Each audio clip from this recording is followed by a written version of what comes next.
This episode is brought to you by the Toyota Grand Highlander. Life's journey brings constant change filled with exciting surprises and grand challenges. And with its spaciousness, power, and style, the Toyota Grand Highlander is more than a vehicle. It's your partner in embracing all life throws at you. From the spacious adult-sized third row to seating for up to 8 passengers, the Toyota Grand Highlander is up for every grand challenge. Learn more at toyota.com/Grand Highlander. Toyota, let's go places. Vitamin Water was born in New York because New Yorkers wanted more. Like more flavor to go with all the flavor. A refreshing drink after climbing 6 flights of stairs to a walk-up apartment or standing in the subway station in 100-degree heat. Focus when I have an 8-hour shift.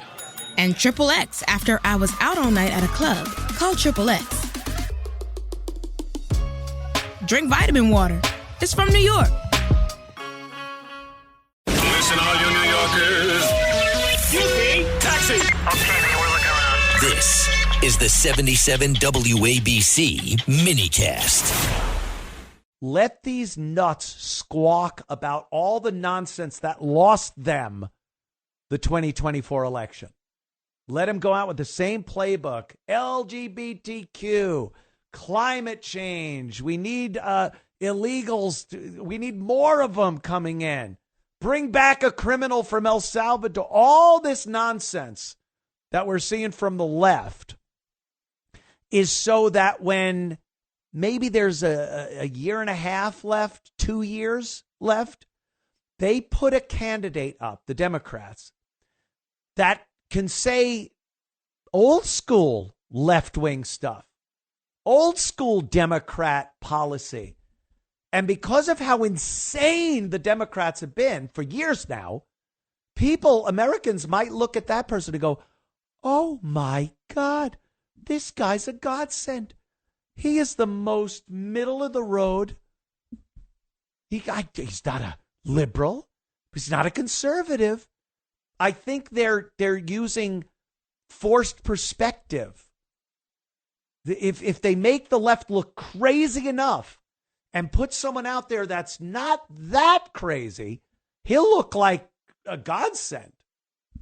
And I think that's what they're doing. So for the next year, I guess, maybe a little longer, we are going to see some of the most insane people on the left. And some of the, the old-time favorites, like Bernie Sanders.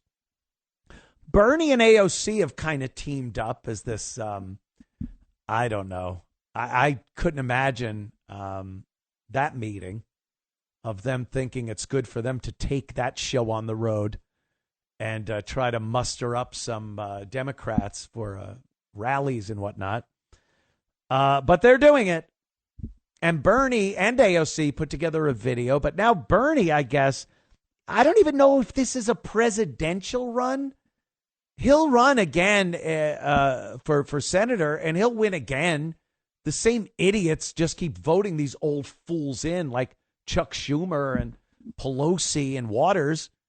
So I can't imagine Bernie's campaigning now already for his job in the midterms, I guess. But this is one of his campaign ads. Listen to this. It's insane. We have got to think in unprecedented ways. We cannot do today what we did yesterday. Unprecedented. And that means we need a political revolution in the deepest sense. He's rapping. And that sense understands I'm not Taylor Swift. Oh, in case you bring haven't in the noticed. kids. We're not here as an entertainment show. We're not here to applaud Bernie. We are here to transform America, and the only way we do it is by transforming ourselves. What? I got to cut parts off? Democracy is not an entertainment activity. It's not looking at somebody else. It's not a beauty contest. It's not a concert.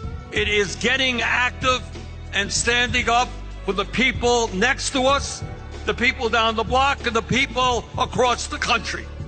So we need to be thinking of new ways as to how we can bring people together to create the kind of nation that you and I know we can become. It doesn't work that way, you dummy. What a dolt. What a dolt Bernie Sanders is. And like I said, what's he doing? Is this a presidential run? Donald Trump is old. I'm old. This could work. He sounds like the anteater from the Pink Panther. So what is he doing? This isn't garnering support for the Democrats. Bernie Sanders isn't going across the country and starting this blue wave of support. He's a fossil with no new ideas who's still literally a communist. So I don't know what they're thinking, but the only reasonable explanation is what I just said. Parade out the mental patients.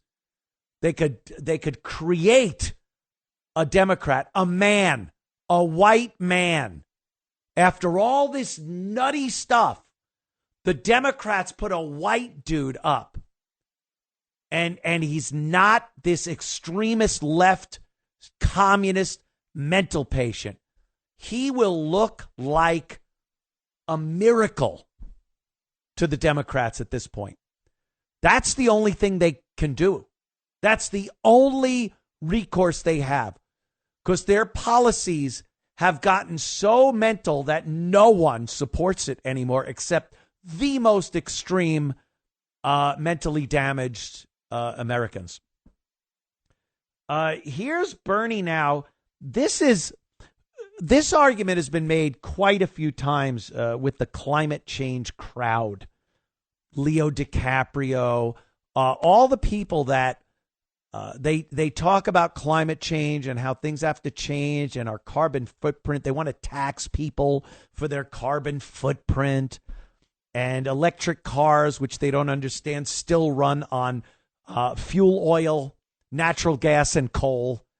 That's 99.9% of what is making your electric car move. So I don't know where they get this. We got to get away from fossil fuels. Oh, really? What's burning in the power plant to charge up your car, dummy? So Bernie and these people have been confronted on social media mostly about, hey, you fly a private jet.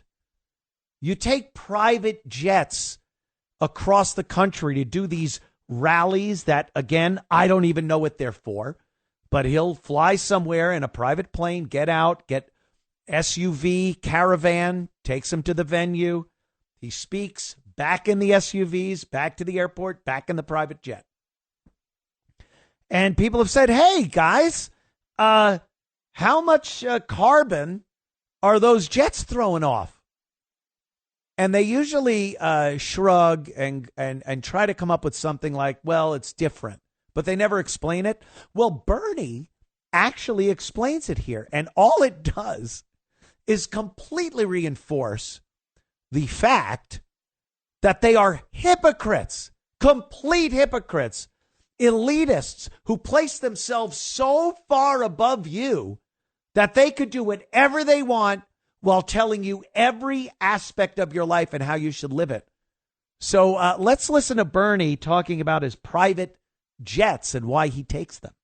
5 rallies in a week, the only way you can get around to talk to 30,000 people.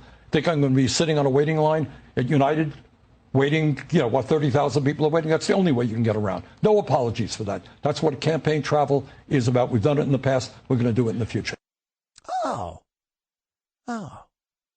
So you waiting, and I mean you, the people listening, on a line at United or Delta or American or whatever, that's fine. Good. Wait, scum. Wait, you worthless serfs. You wretched refuse. You wait for your commercial flight. I have rallies to get to. I go to 5 rallies a week. How am I supposed to fly commercial? How dare you tell Bernie Sanders he should fly commercial? I need to talk to people and tell them how they should lead their lives and how they should get heat and electricity and drive their car. Son of these. Ugh.